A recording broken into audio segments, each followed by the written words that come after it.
Boa noite, pessoal. Boa noite, pessoal. Deixa eu ver se tá pegando. Acho que teve um erro de conexão e voltamos novamente. E pronto, acho que agora tá indo já. Deixa só o meu colega. Pronto. Aguardando aqui a entrada do meu colega. E pronto, caiu aqui. Tá ok aí agora? Acho que foi. Não sei se Pronto, foi aqui, agora foi. mas acho que pode ter sido Pronto. aqui. Pronto. Então, Vai falar vamos logo do início retornar. do programa todo de novo. Em primeiro lugar, perdoem a gente pela falha da conexão, certo? E, enfim, a gente vai fazer hoje a proposta sobre o governo de Bruno Reis, certo? Não só hoje, a partir de agora, até as eleições do primeiro turno, vamos estar apresentando as propostas de governo, desde Bruno Reis até o pastor Isidoro, em ordem de intenções de votos, conforme divulgado recentemente. Primeiro veio sendo que Bruno Reis, depois vamos fazer com o pastor Isidoro, e depois nós vamos fazer com, salvo engano, Major Denise, certo? Tudo demais, o E pastor Luiz aí, Oliveira de Santana. e aí, e antes da gente começar a falar sobre as propostas, da palavra a Luiz, eu gostaria de falar que a partir das próximas semanas, depois da análise de propostas de governo, de gestão de governo da Prefeitura de Salvador, vamos começar a fazer uma linha de fogo. O que é isso? A linha de fogo, literalmente, vamos colocar em choque as principais notícias do mercado, cotações, e falar sobre o direito como um todo, principalmente dentro do direito empresarial, direito tributário e administrativo. Nós vamos abordar sobre a economia, vamos abordar sobre o quesito de mercado financeiro, os indicadores econômicos e utilizar principalmente a análise que nós fazemos do top-down, que no Linha de Fogo vamos explicar. E agora eu vou dar a oportunidade para o meu colega Luiz falar um pouco sobre ele e rapidamente, e a gente começar a fazer análise da proposta do governo. Pronto, perfeito, Vitor. A gente precisa fazer uma live até mais dinâmica, né, para que não fique tão cansativo para quem está assistindo. Então, basicamente, a gente vai fazer agora um resumo, né, do plano de governo de Bruno Reis, que ele apresentou ao TSE.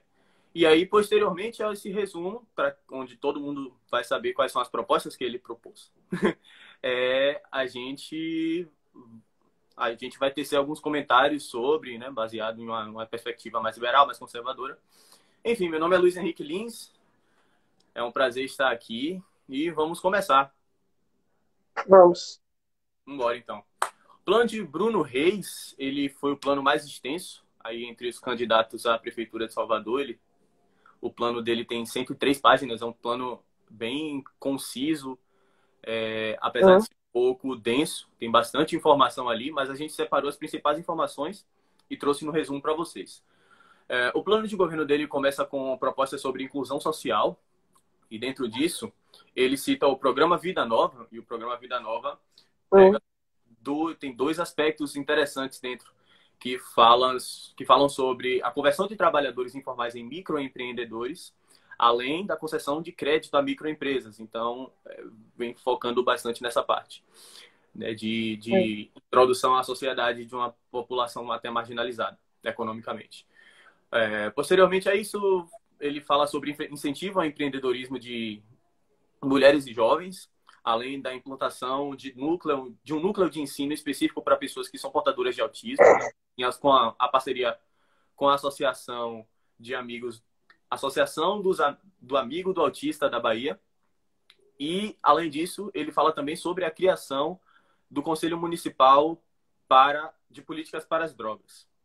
Posteriormente a isso, ele introduz propostas para melhoria de bairros populares, né? Melhoria de infraestrutura. E aí ele insere aqui o programa Bairro Novo, né? O programa Bairro Novo propõe uma maior urbanização de bairros populares na região do miolo ali de Salvador, que abrange várias áreas de várias prefeituras bairro. né? Essa região que basicamente reúne metade da população de Salvador. Então, você vê que tem um foco do candidato Bruno Reis nessa área, né? Na área onde as pessoas realmente precisam mais. E aí ele fala sobre a melhoria do espaço público nessas regiões. Além disso, ele fala sobre, ainda né, na iniciativa de bairros populares, ele fala sobre a recuperação de vales de rios e córregos na cidade. Fala sobre o alinhamento com o marco do saneamento básico que foi aprovado pelo Congresso recentemente. Ele fala sobre melhorias habitacionais mediante melhores instalações sanitárias e fala sobre regularização fundiária, além de projetos estruturantes realmente voltados para a infraestrutura na região de Águas Claras, Valéria e Pitanga, entre outros bairros. Partindo para o plano de partindo para o plano onde ele foca mais no público infantil, né? Ele foca na iniciativa para crianças da cidade. Ele traz aspectos de educação, de saúde, entre outros, mas eu separei dois muito específicos aqui, que na parte de educação infantil, ele fala sobre a ampliação da oferta de tempo integral, né, em escolas e creches, e a redução da mortalidade infantil na parte da saúde infantil. Né? Posteriormente a isso, ele fala sobre o plano de sustentabilidade, e aí ele fala que está alinhado à Agenda 2030, né, que é da ONU, além do alinhamento também ao Green Deal europeu e aos Objetivos de Desenvolvimento Sustentável, né, que a ONU propôs, além da continuidade da implementação de geomantas e contenção de encostas que a gestão atual já estava realizando. Então, ele vai continuar esse projeto.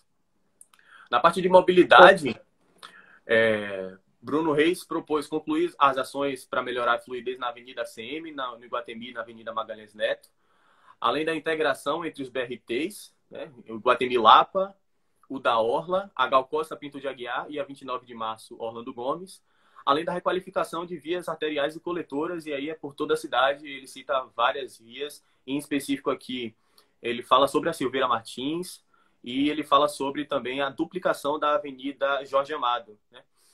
Posteriormente a isso, a gente tem o projeto de restauração do Centro Histórico e outras implementações que ele propôs, como o plano de habitação para servidores municipais em parceria com a iniciativa privada, além da notificação de donos de casarões vazios ou subutilizados para que promovam seu aproveitamento econômico com base no princípio da função social da propriedade, que é um princípio constitucional, e no Estatuto da Cidade.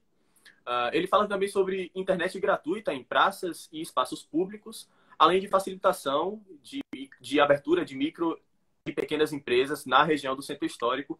E aí ele cita também incentivos fiscais, né, com redução de impostos. Na parte da saúde pública, eu separei 3 aspectos muito interessantes. Só um momento. Bruno propõe a criação de novas unidades de saúde, que a gente sempre vê, né, nas propostas de candidatos à prefeitura, além do incentivo à teleconsulta e à telemedicina, que se mostrou ser eficiente nessa pandemia de coronavírus, além da criação também da primeira maternidade municipal de Salvador. É um plano já um pouco mais ousado que o candidato Bruno Reis traz aí, que aparenta ser uma boa opção. Na parte de educação, ele fala sobre a nota do IDEB, acho que foi o principal foco de educação no plano de Bruno Reis, e ele fala sobre alcançar no IDEB a nota 6,5 para os anos iniciais e a nota 5 para os anos finais até 2023, ou seja, ele quer elevar a nota do IDEB da cidade. Além da promoção de ensino de programação e ciência da computação para crianças nas escolas e a implementação de cultura empreendedora e educação financeira como conteúdo de ensino. Essa é uma pauta que está sendo bastante discutida na atualidade. Na parte de economia, trabalho e renda, ele vem com a criação do Centro de Atendimento ao Empreendedor, ou seja, o governo oferecendo esse aspecto mais auxiliador ao empreendedor. E ele disse que esse centro de atendimento será aos moldes do SAC. Além disso, ele fala também sobre a concessão de microcrédito. Você vê que ele está bastante focado, a parte econômica do plano de Bruno Reis também está focada bastante no microcrédito, né, a concessão de microcrédito para empresas. E também ele fala sobre a ampliação da atividade industrial. E dentro da ampliação da atividade industrial tem um aspecto muito importante, que é a implementação do polo logístico da Valéria, que também vai contar com incentivo fiscal.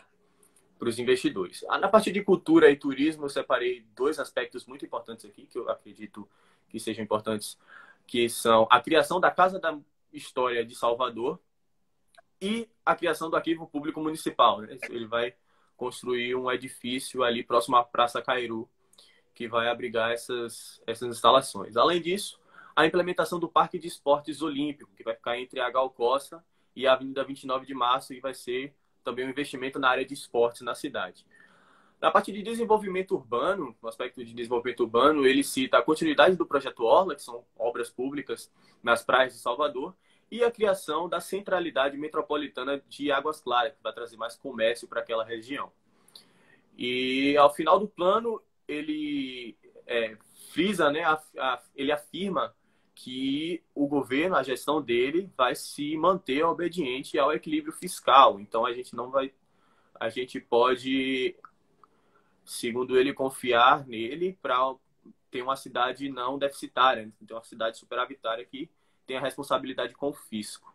Então, esse basicamente foi o resumo, né? Um belo de um resumo do plano de Bruno Reis. Eu falei, é o plano mais extenso que tem entre os candidatos de... Fora também algumas, como, por exemplo, na questão da mobilidade, ele almeja elevar o transporte público, certo? Uma das propostas dele é levar o metrô do Campo da Pólvora até o comércio, mais uma proposta tentando levantar o centro histórico de Salvador, e uma outra proposta levar o BRT até Paripe, através da BA e da avenida que tem. Então, para outras propostas, como você citou, uma delas a criação do Centro da Maternidade, como você citou, e, principalmente, nas diretrizes da proposta dele, a criação de mais de 170 unidades de saúde, entre elas UPA, centro de saúde, centro de família, a própria centro para reabilitação de usuários de drogas, e fora. E o que eu espero é que ele continue dando alguma das propostas da gestão anterior que fazia também, que é no tocante à parceria público-privada nas unidades de saúde. Algumas unidades de saúde daqui de Salvador têm parceria público-privada em que eles terceirizam a gestão para outras empresas para que possam fazer isso. E, como nós sabemos, gestão privada sempre é melhor do que a gestão pública. Com certeza. Né? E esse tocante a gente vai abordar mais lá na frente, quando a gente falar, colocar nosso opinativo acerca das propostas de Bruno Reis. Outras agora, propostas... Né? Porque... continue, pode continuar. Oi? Pode continuar. Porque tem uma coisa que é importante falar, no tocante à infraestrutura. Uma das propostas dele referente a, vamos assim colocar, modernizar o Centro Histórico de Salvador. E dentro desse Centro Histórico de Salvador existem muitos prédios e casarões abandonados. E uma das propostas dele é notificar as empresas, os proprietários, para que eles possam, coercitivamente, de fato, dar uma função da sociedade privada. E como nós sabemos, devido ao STF e devido a própria legislação, o sentido e o princípio da função social hoje em dia, da propriedade privada, está bastante relativizado. Então, se aproveitando, talvez sim, talvez não, mas tem virtude dessa ressalva, ele está querendo que inclusive, dando continuidade ao projeto de programa de revitalizar de ACM Neto, da lei, deixa eu dizer a lei aqui específica, lei 9.215 de 2017, que é o Programa de Restauração e Recuperação dos Imóveis do Centro Antigo de Salvador. E no artigo 15, ele informa que todos os proprietários que não derem função social, ou seja, se você não está fazendo nada no seu imóvel, que é seu, você vai ter que dar alguma função para ele. E caso contrário, a gente vai notificar vocês, certo? Vocês terão um prazo de 1 ano para poder restaurar, reformar, dar função. E algumas obras um custo menor, dependendo da obra, claro. E se você não cumprir isso, eles vão colocar o imposto progressivo sobre IPTU e transmissão imobiliária intervivos. Ou seja, ele vai punir você se você não der, você não fizer alguma coisa com sua propriedade, sendo que o Estado está controlando você. Enfim. E depois do imposto progressivo, obviamente tendo todo um processo administrativo, porque o Estado se reserva pelo princípio da legalidade, né? E ele vai ter, após o prazo de 5 anos, salvo engano, que vai no artigo 16 não, é isso, que ele fala que os imóveis, caso você não cumpra, os imóveis vão ter que ser apropriados pelo Estado, vai ter uma apropriação da posse por meio do Estado. Obviamente vai ter todo um processo administrativo no tocante a isso. Além dessa proposta da rede municipal, visamos, no quesito da educação, ter muito mais sala de aula integral, aumentar a quantidade de quociente de alunos em aula integral, salvo engano, ele quer aumentar para 70% em alguma parte e 20% de outra turma. Então, basicamente, são as propostas abordadas, principais propostas dele, e que a gente pode ver, basicamente, que é um Ctrl-C, Ctrl-V da gestão Semineto. Ele não está fazendo nada de novo. 60% do plano de governo dele, basicamente, é a continuação de implementações, se é que eu posso dizer assim, dessa forma, da gestão atual, né? Que é da gestão ACM Neto, ele só vai dar continuidade. Não que isso seja um demérito, mas isso torna o plano dele um pouco até denso de se ler, justamente porque ele... Opa! Tá me ouvindo? Pronto. Justamente porque ele dedica muito espaço, né, ao plano de governo dele a exaltar a gestão atual. Então, exatamente, torna o plano um pouco denso. Inclusive, quando as pessoas já não têm o costume de ler propostas. O público não soteropolitano, mas brasileiro não tem o costume de analisar o governo, os postulantes candidatos a prefeito, a governador e todos os outros. E aí ele me vem com 103 páginas. Perfeito, seria ótimo se fosse de propostas técnicas, mas como você abordou, são quase 60%, 50%, 60%, só exaltando a gestão atual, certo? E, obviamente, eles vão achar que foi excelente. Não vamos entrar nesse mérito da gestão atual aqui. E, se a gente verificar também, são, em grande parte, propostas que vão aumentar o custo do Estado. Ou seja, aumento dos gastos públicos, aumento da intervenção do Estado. A todo tempo ele diz que o Estado vai estar fazendo uma interferência, uma gestão próxima aos empresários, próximos à população. Não que, de um certo modo, seja ruim, porque o Estado precisa estar regulando a sociedade. Mas a partir do momento em que ele deixa tudo genérico, a partir do momento que ele diz que ele vai estar atuando massivamente dentro da intervenção econômica, da intervenção social, nós temos que ficar um pé atrás.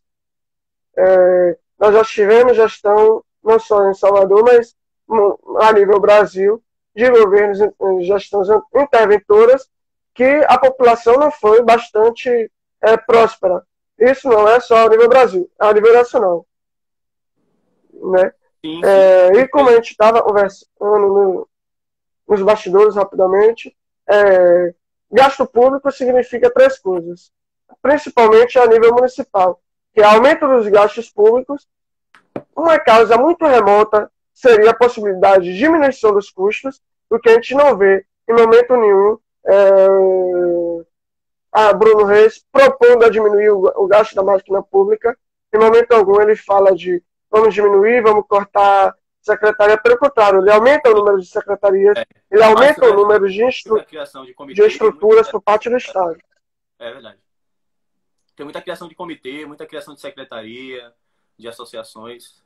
Então, ele propõe um governo realmente gastador, né? Se é que eu posso falar assim dessa forma.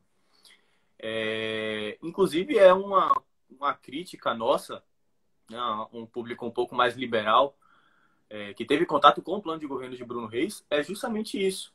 Ele criar uma gestão muito interventora e pouco concessória, entendeu? E isso A famosa social-democracia. isso aí.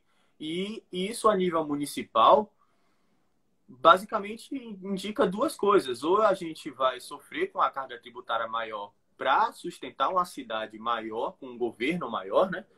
Ou uma cidade mais endividada, né? Perante a iniciativa privada ou perante a União. Enfim, são coisas a se pensar, entende? Como Milton Friedman, eu acho que foi Milton Friedman que falou que não existe almoço grátis. Foi algo nesse Exatamente. nível aí. Porque, inclusive, isso tá... Essa forma de pensar está também presente no livro Free Economics. Eu não lembro o nome do autor. Mas ver que toda ação ela tem uma reação que não necessariamente é clara e não é necessariamente precisamente clara, né? Ninguém consegue enxergar assim. As pessoas geralmente não conseguem enxergar em primeira mão dessa forma. E aí a gente só vai sofrer os efeitos disso posteriormente. Inclusive, uma das críticas à gestão dos democratas aqui na prefeitura é justamente o aumento de carga tributária, né? Todo mundo reclama bastante do aumento do IPTU aqui na cidade. Então, a gente tem essa problemática de sustentar uma prefeitura de tamanho mais elevado. Como disse também, tem o livro de Hayek, Caminho da Servidão, que ele aborda exatamente os passos, não só que levam ao caminho do socialismo, mas ao caminho de um Estado grande, massivamente interventor. E que uma dessas pautas da premissa do livro é exatamente a intervenção estatal. A intervenção estatal ela não vem aproximadamente só de uma forma específica do Estado determinando e limitando as propriedades, mas sim a sua forma de regulação, embora sejam até sinônimos dessa forma de falar, regulação e limitação, mas tem os seus pontos e seus quesitos. Dentro do caminho da servidão, aí é que fala exatamente que um Estado em que ele absorve todos os espaços, inclusive Thomas Shelby fala, em uma das frases do seu livro, ele cita: é incrível como as pessoas conseguem pensar que podemos pagar por o Estado para cuidar da saúde, educação e segurança, e ao mesmo tempo não podemos pagar por tudo isso. Ou seja, a gente vê categoricamente na gestão não só de ACM, mas diversos candidatos pelo Brasil, a sua questão de cuidar do social.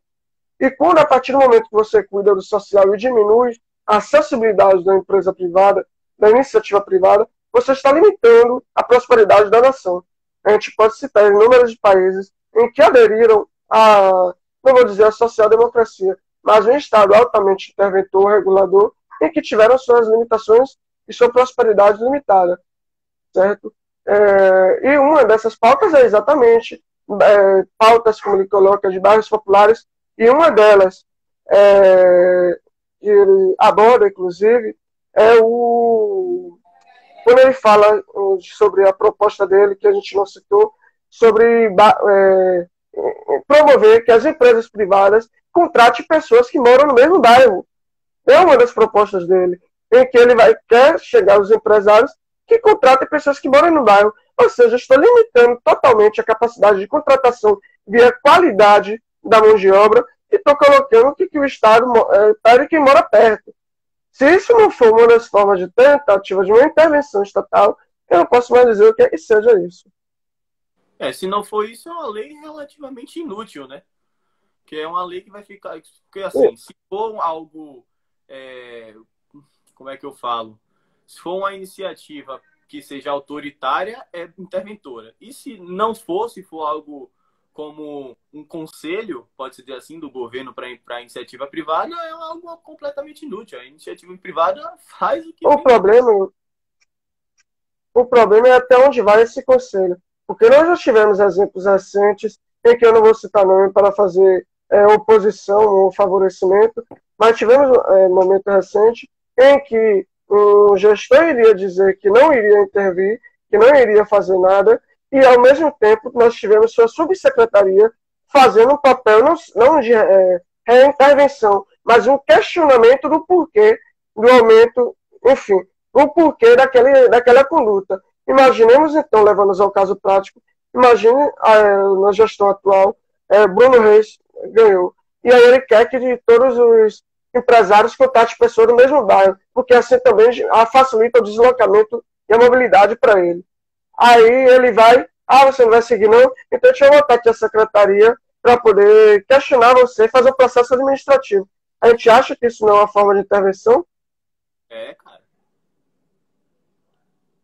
É inacreditável. A partir do momento que a gente abre peças, a gente abre, vamos colocar, deixa a metade da porta aberta, a gente está permitindo que aquela pessoa entre e faça alguma coisa ainda pior. Certo? Isso é uma coisa que nós temos que tomar cuidado, não só na gestão atual, em todos, desde o nível estadual, municipal e federal. Voltando à proposta de Bruno Reis, a gente pode ver o excesso do gasto público. Em momento nenhum, como a gente já colocou a princípio, a gente vê desoneração da folha. A questão é, até onde vai isso? Será que ele vai novamente continuar aumentando o IPTU, sendo que nós já sabemos? Enfim, eu tenho os dados aqui, porque eu tinha até separado, só que agora falhou aqui, para mostrar que teve um aumento, só na gestão de ACM, um aumento massivo da cobrança do IPTU. E principalmente aumentou a arrecadação em virtude daquela proposta de moradia melhor, que você ganhava uma casa pintada para regularizar seus imóveis. Não vou desmerecer, porque realmente tinha pessoas que precisavam desse tipo de coisa, mas e que isso foi uma proposta, uma pauta do governo para poder se beneficiar, claramente foi.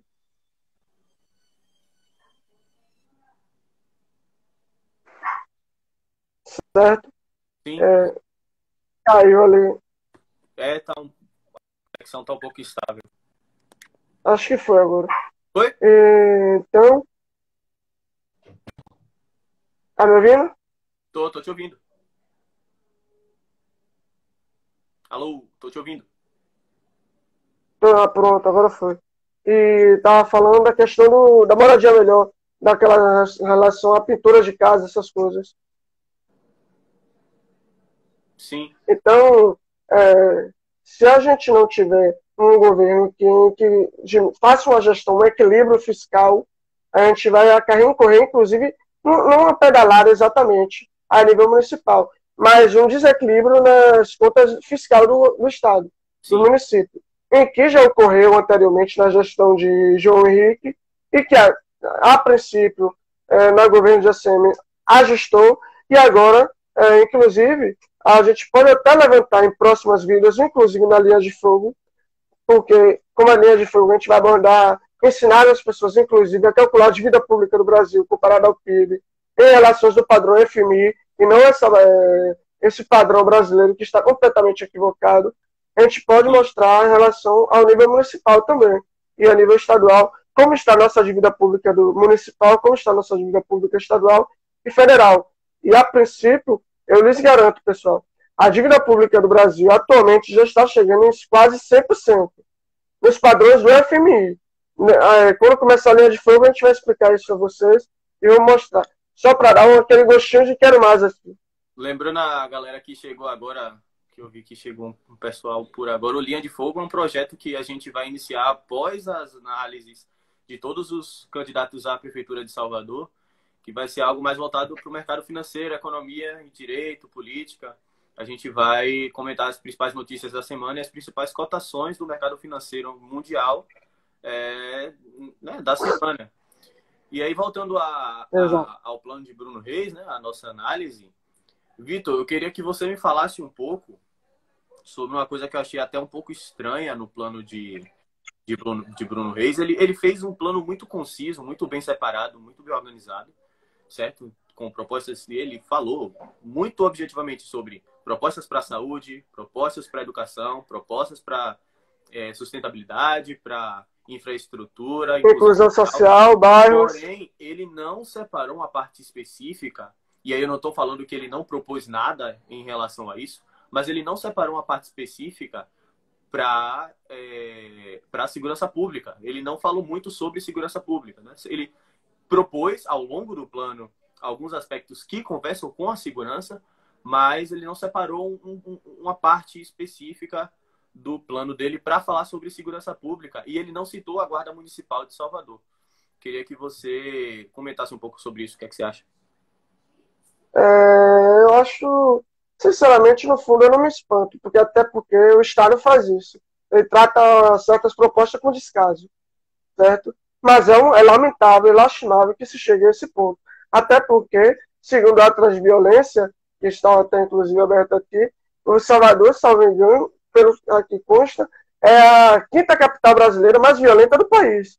E a gente não tem um retrato, obviamente que temos que separar as competências municipais e estadual, porque a Polícia Militar é de competência estadual, o governo federal tem sua competência perante a Polícia Federal, mas o município também tem sua competência perante a Guarda Municipal.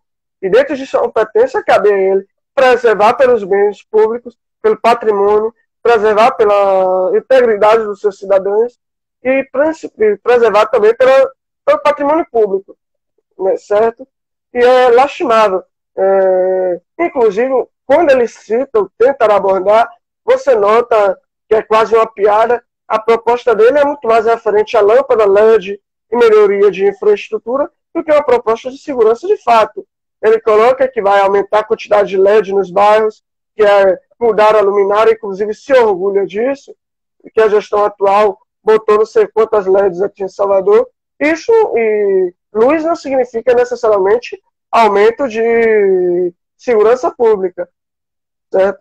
E aí o que é que precisaria dentro, eu acredito, significaria que dentro da sua competência, obviamente, para não fugir de tal, limitada pela Constituição Federal, ele deveria apresentar propostas, uma organização, e que se fosse o caso, que obviamente dentro do meu aspecto, vamos dizer, entre aspas, ideológico, embora eu não defenda tanto a ideologia, caberia de competência do Estado preservar pela segurança e pelo jurídico da sua sociedade.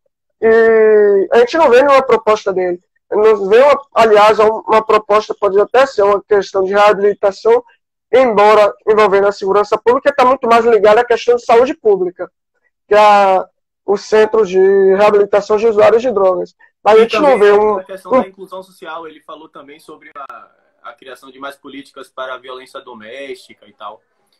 Ele também citou isso. Exato. Inclusive, ele falou sobre a criação da Casa da Mulher Soteropolitana, que seria um centro que reuniria ali o próprio tribunal, a Defensoria Pública, o Ministério Público também, e que fosse dar mais agilidade, mais celeridade aos processos envolvendo a violência doméstica. Só que além dessas coisas, ele não, o que me pareceu muito estranho foi o fato dele não citar no plano de governo a gestão da Guarda Municipal, que é um aspecto muito importante para a segurança de um município. Exato. Quem não tem, inclusive, rapidamente, inclusive, quem quiser, a gente pode dar um jeito de disponibilizar a diretriz, que inclusive já está no site.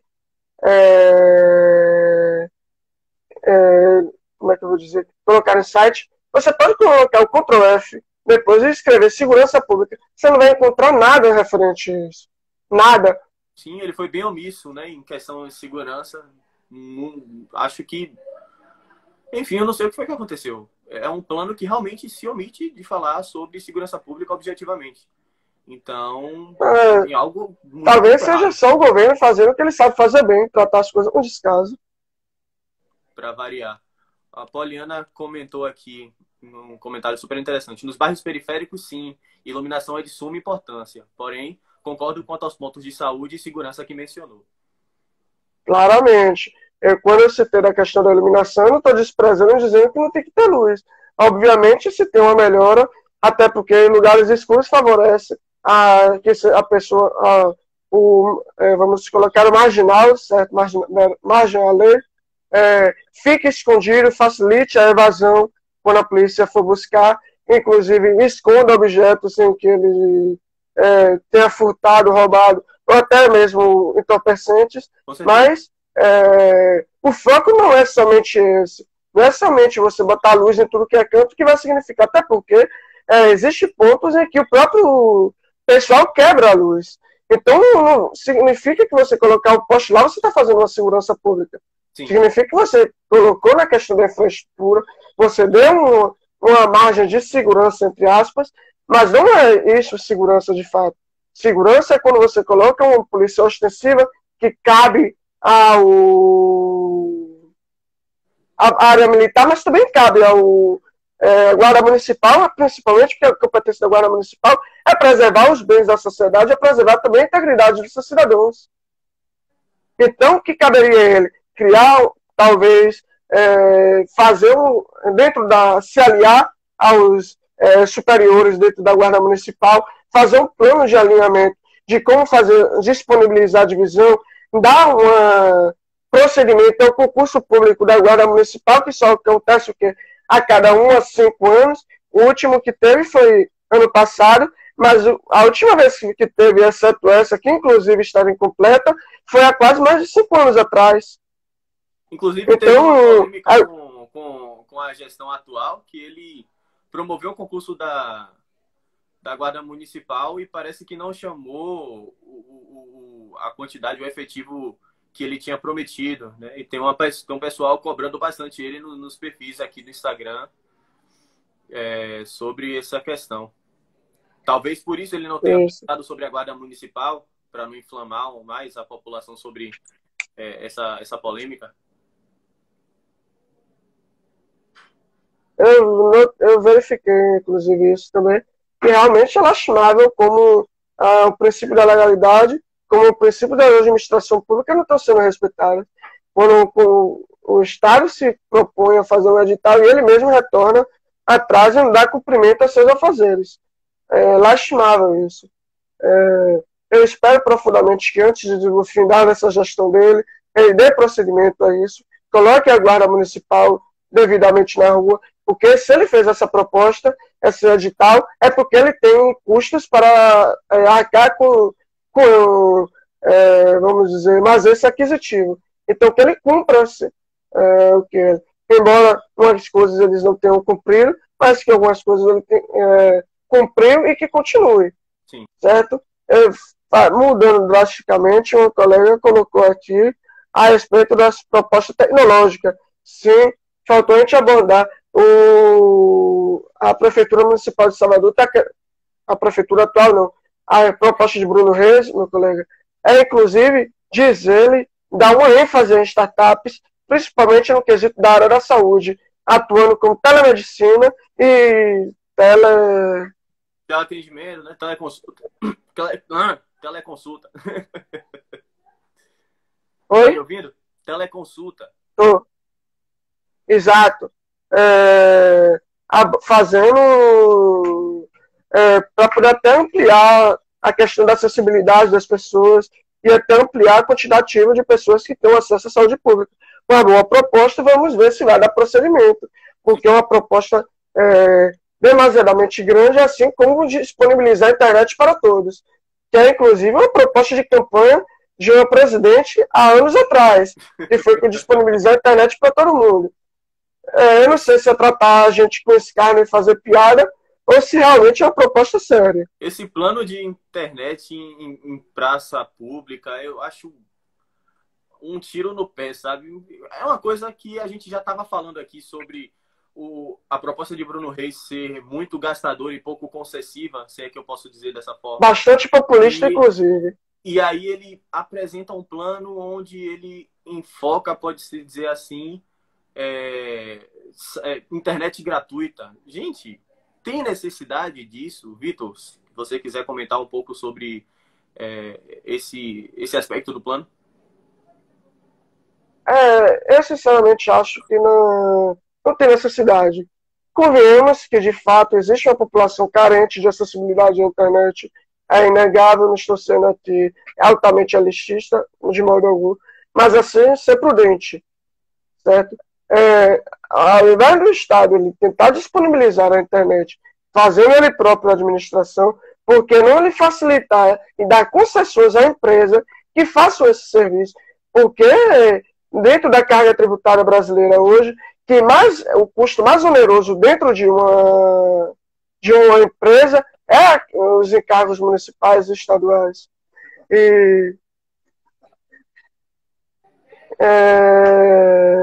o nível municipal, estadual, e principalmente na área de serviços.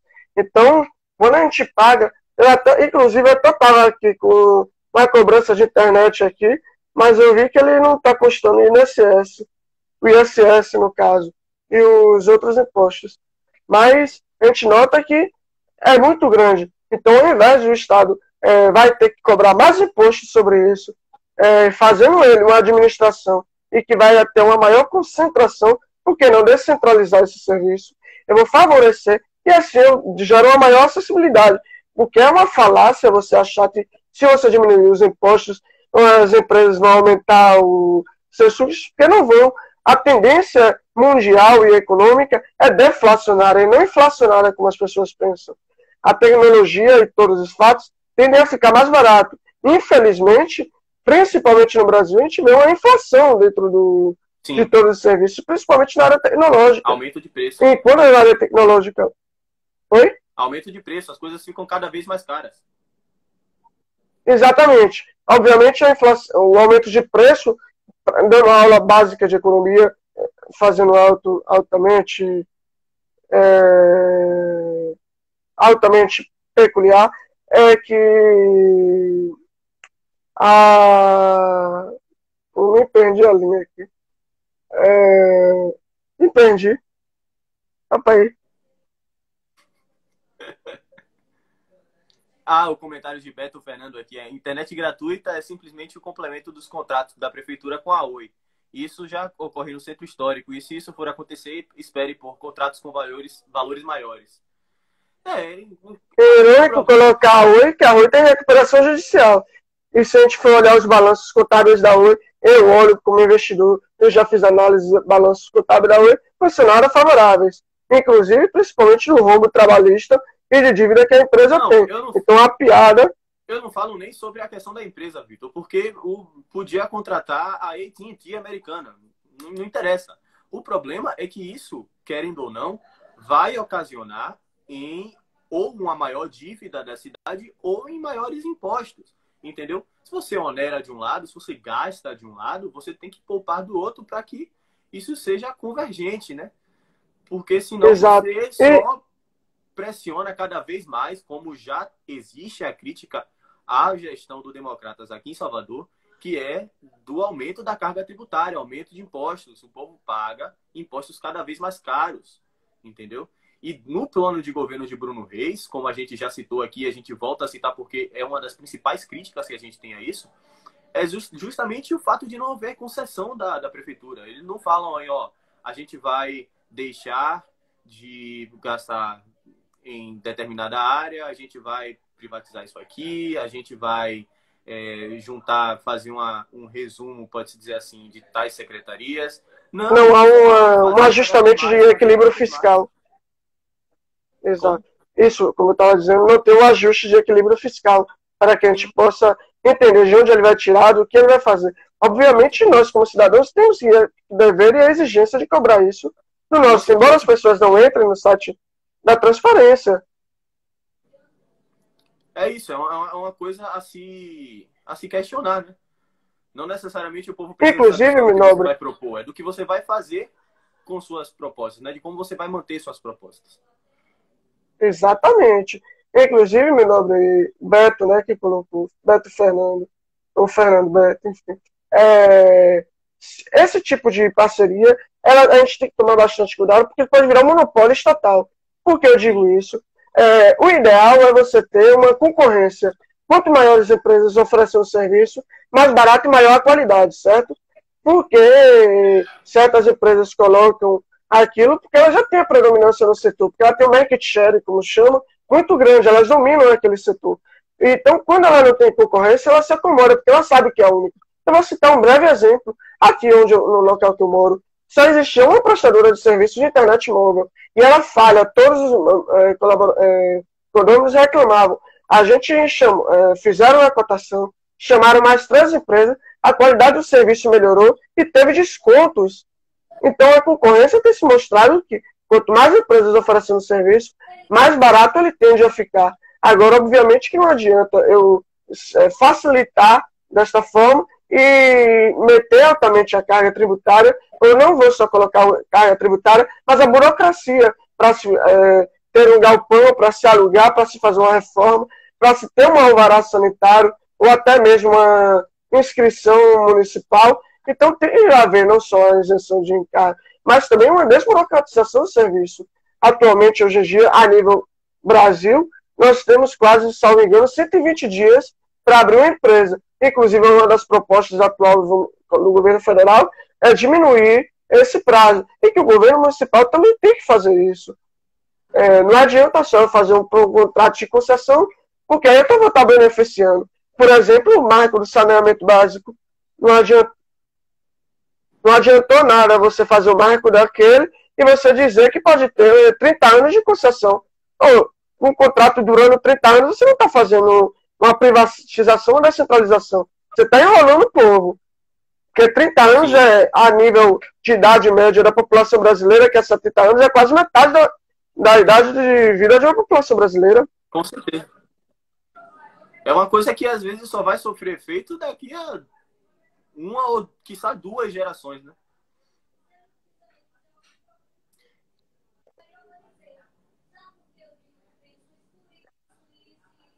Tá me ouvindo, Vitor?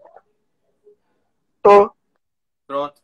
Então, esse é o questionamento que a gente deixa, inclusive, para o próprio candidato, se ele quiser nos responder, se ele tiver a disponibilidade para isso, de esclarecer esse ponto de como que ele vai realizar esse equilíbrio fiscal, né? De ter uma prefeitura tão social, pode-se dizer assim, né? Mas que acaba por si só sendo um pouco mais gastadora, um pouco mais onerosa ao bolso do contribuinte, e como é que ele vai fazer para manter, e se vai ocorrer, no caso, aumento de alíquota de imposto, né? Porque o que o povo não aguenta mais de verdade é pagar imposto, bicho. Então é uma coisa que a gente precisa questionar. Entendeu? Eu até iria atipar uma premissa CAP aqui, mas eu não acharia prudente, mas imposto é roubo. Então, claro, devido às brincadeiras e do termo metafórico.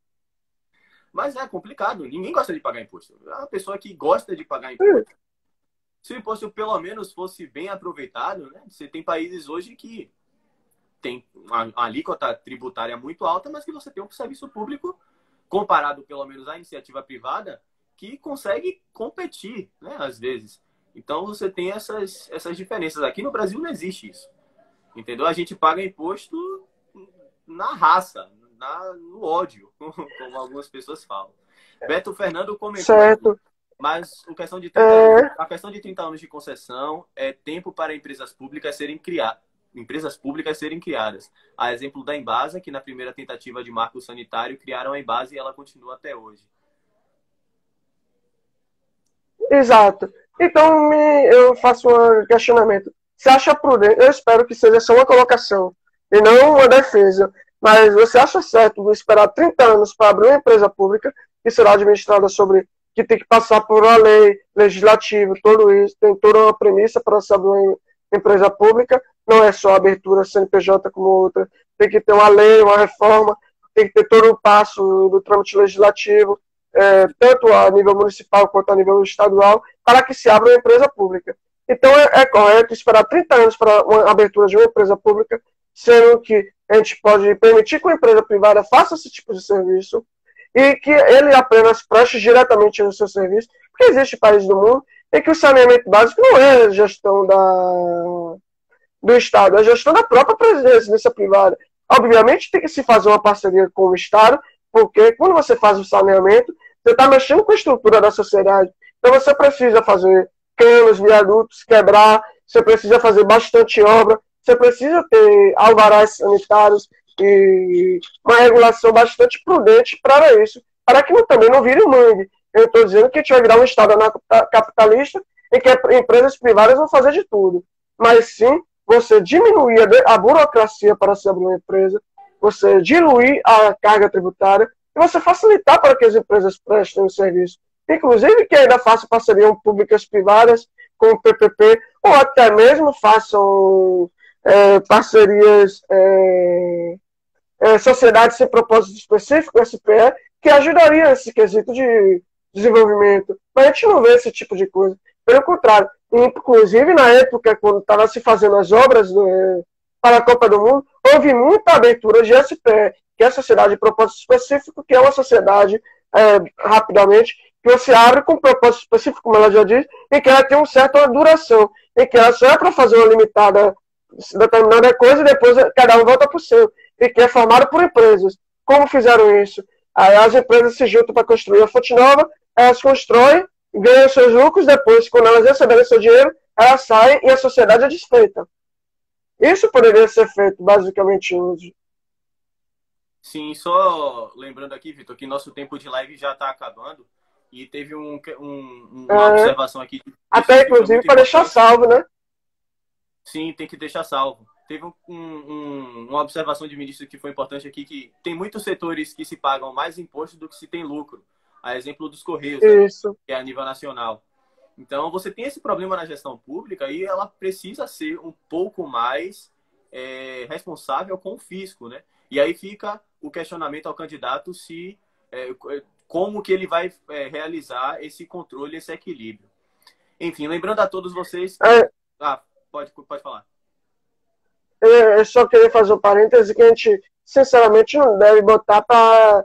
Espero que Bruno Reis, em verdade, não mande a gente perguntar para o Posto Piranga, porque o Posto Piranga está dando muito errado ultimamente. Né? Ai, Vitor e suas críticas ácidas. Enfim, essa foi a live. Eu espero que vocês tenham gostado. A gente vai deixar salvo aqui no perfil, para quem quiser, no perfil da Top Down Inc., para quem quiser assistir posteriormente. Lembrando a todos que, posterior às análises de planos de governo de candidatos à Prefeitura de Salvador, nós faremos o programa semanal chamado Linha de Fogo, voltado para o mercado financeiro, economia, direito e política, a nível nacional e internacional. Vitor, se quiser encerrar aí, mata que é sua, filho.